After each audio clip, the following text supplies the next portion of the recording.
So, recently I bought one of these slide hammers, and as you can see, it's been kind of used already. I bought it new though, but I've already used it. I figured I'll make an opportunity to show you guys how to use this thing, and we're gonna get into it right after the intro.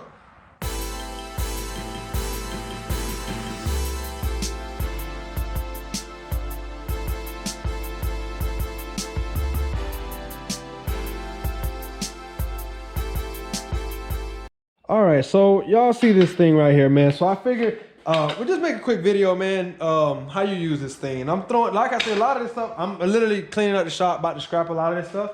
But I just want to show you guys how to use this real quick. So what you want to do is take this duckbill portion and slide it right underneath the bead. Push down on the tire, slide in, go straight up, right? Put this back, make sure you can see the whole thing.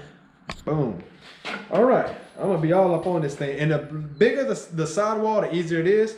We're just gonna slide out, push down, just like that.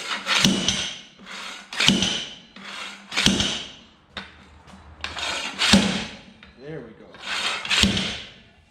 Now you saw that bead just drop down? There it is. Whew, it's loud, loud. A lot easier to do this outside.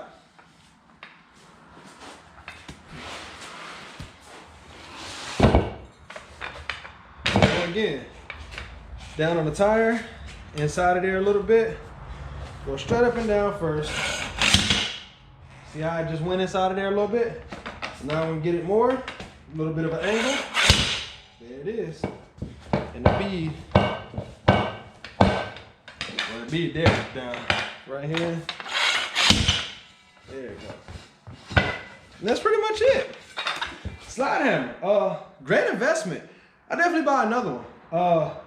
For how cheap it is, I think it was like 50 bucks or 60 bucks or something like that. Great tool to have. Now, if you're doing some low profile stuff like that, ooh, be a little bit harder. But for something like this, really easy, and I'm pretty sure you guys know how to use the tire bars. That's what I'm about to use. So just in case you don't know how, I'll link it in the description below. And that is how you use a slide hammer.